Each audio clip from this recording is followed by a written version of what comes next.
Hello everyone, welcome है आप सभी का आपके अपने ही चैनल तरु वाटिका में। दोस्तों, ये आपको मोटी मोटी लीफ दिखाई दे रही हैं, छोटी छोटी। ये टैंगल्ड हार्ट वाइन की लीफ हैं और आज इसी के बारे में डिस्कस करेंगे कि कितना ब्यूटीफुल प्लांट है ये हैंगिंग बास्केट का। और अगर आप इंडोर लगाना चाहते हैं तो विंडो के पास आप इसको लगा सकते हैं।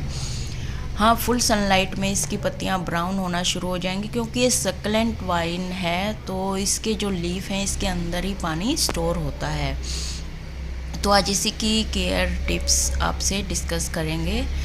और ये मैंने एक ही हैंगिंग बास्केट में टर्टल वाइन और ये दो टैंगल्ड हार्ट वाइन इकट्ठी लगा रखी क्योंकि दोनों की सेम रिक्वायरमेंट है।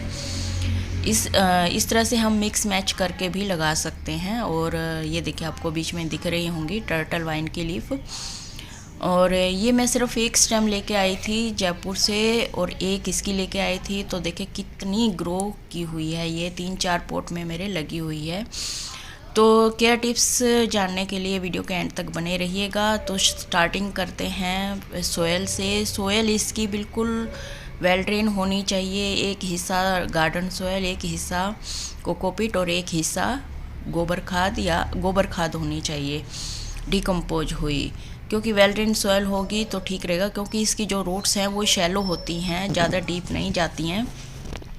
और दूसरी टॉपिक है मेन इसका फैक्टर, ये है फैक्टर वाटरिंग का। वाटरिंग, क्योंकि ये सक्लेंट वाइन है तो वाटरिंग की इसकी रिक्वायरमेंट बहुत ही कम होती है।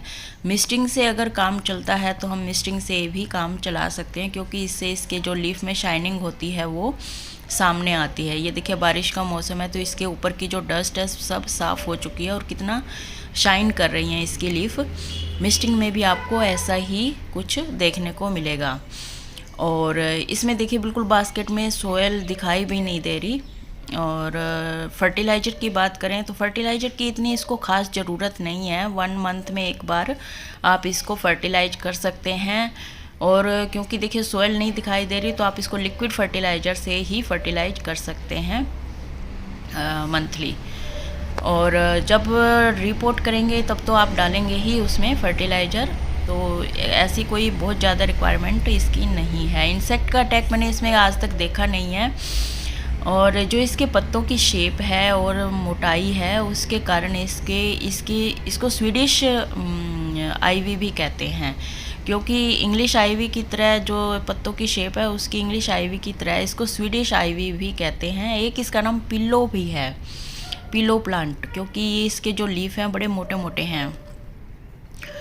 और ये देखिए, ये जहाँ पर सनलाइट की बात करें तो सनलाइट जहाँ जिनके घरों में सनलाइट कम आती है, 1-2 घंटे की धूप आती है, वहाँ उनके लिए ये बेस्ट हैंगिंग प्लांट है। जैसा मेरा गार्डन है, यहाँ पर पूरे दिन की सनलाइट नहीं आती है, ये ओपन में ही लगाया हुआ है बल्कि मैंने, लेकिन पूरे दिन की सनलाइट नहीं आती, तो यहाँ पर बहुत अच्छे से ग्रो किया हुआ है। अगर आप फुल सनलाइट में इसको पूरा दिन रखेंगे तो इसकी जो ब्यूटी है वो ख़त्म हो जाएगी। पत्ते जो है इसके ये ब्राउन होना शुरू हो जाएंगे, इसलिए इसको 1-2 घंटे की ही सनलाइट, जैसे मॉर्निंग में सनलाइट आती है हल्की हल्की, वो इसके लिए सफिशिएंट है। अगर आप इंडोर रखना चाहते हैं तो ब्राइट सनलाइट में आप इसको विंडो के पास हैंग कर सकते हैं।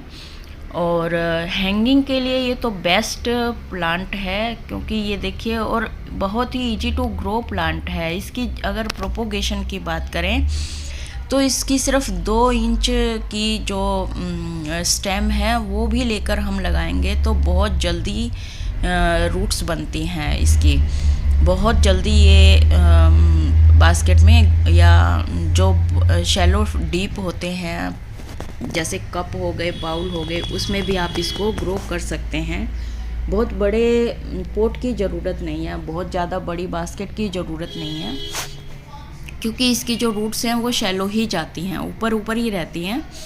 ये देखिए, इसके जो मैच्योर लीफ हैं उसके पास से न्यू ग्रोथ, न्यू शूट आनी शुरू हो जाती हैं। दिखाई दे रहा है आपको?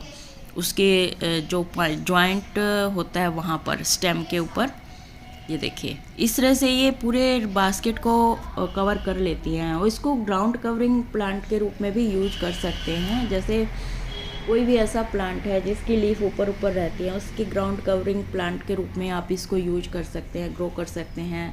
मल्चिंग के लिए हम इसको अच्छे से ग्रो कर सकते हैं, क्योंकि नीचे आपको ग्रीनरी दिखाई देगी और ऊपर आपको दूसरा प्लांट दिखाई देगा। और वाटरिंग की मैंने बात की, फर्टिलाइज़र की बात की, सॉइल की बात की, सनलाइट की बात करी मैंने। मेरे ख्याल में मैंने सारे जो इम्पोर्टेंट फैक्टर हैं आपसे डिस्कस कर लिए हैं। हाँ, इंसेक्ट का अटैक मैंने इसके ऊपर आज तक नहीं देखा है। अगस्त से मेरे पास ये प्लांट है, अगस्त से प्लांट है, तो इसमें मैंने इसको 2-3 बास्केट इसकी मैंने तैयार की हुई है और बहुत ही ब्यूटीफुल छोटे छोटे ब्यूटीफुल इसके लीफ हैं, बहुत ज़्यादा अट्रैक्टिव प्लांट है ये। तो ऐसे गार्डनर भी हैं जिनके घरों में ज़्यादा धूप नहीं आती, उनके लिए बहुत अच्छा प्लांट है ये, जल्दी ग्रो करने वाला प्लांट है। और हाँ, एक बात और, अगर आप इसको बिना होल वाले मग में लगाना चाहते हैं तो नीचे स्टोन रख लें, फिर मिट्टी डालें, फिर इसको लगाएं। 2 इंच की स्टेम काफ़ी रहती है इसके लिए। आई होप आपको ये वीडियो अच्छी लगी होगी। अच्छी लगी है तो लाइक और शेयर कीजिएगा। जो फर्स्ट टाइम विजिट कर रहे हैं सब्सक्राइब करके ही जाएं। इसी के साथ ही नए अपडेट में फिर मिलते हैं। Bye bye, take care.